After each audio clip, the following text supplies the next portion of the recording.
بنفس الاداء، والتمرينه جميله جدا وبتتكلم عن نفسها زي ما انتم شايفين.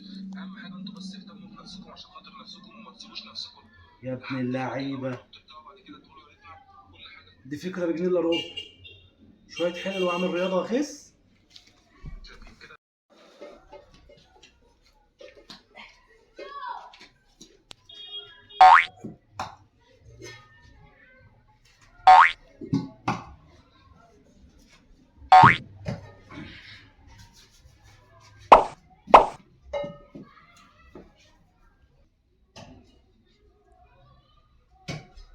ده انت يومك اسود ما طلعتلوش شمس.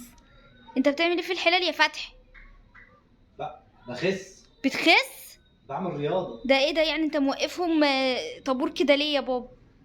عشان كل مقاس ليه الرياضه بتاعته. انا ان شاء الله شهر وهتلاقيني مصاصه اهو قدامك. طب ثانيه بس، ثانيه قبل ما تبقى مصاص، هو انت المفروض هتقف على الحلال دي؟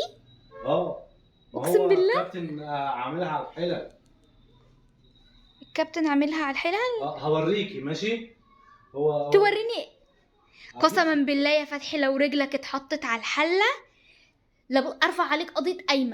بص القايمه كلها هتدفعها 20 مره. ايه يا فتحي ده؟ ودي هتشيل رجلك ازاي ان شاء الله؟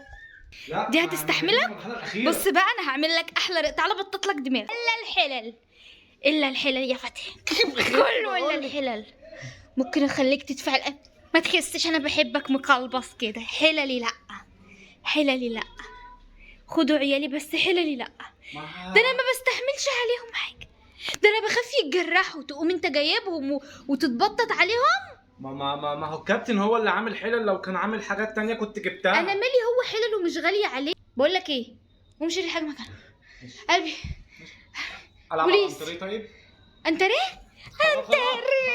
خلاص هنزل جيم. الله يخرب. خلاص اهدى شويه يا معلم. الصبح على محكمه الاسره الصبح. انا كنت متحمس بس وكنت لا ما تتحمس، روح اعمل لك سندوتش كله روح.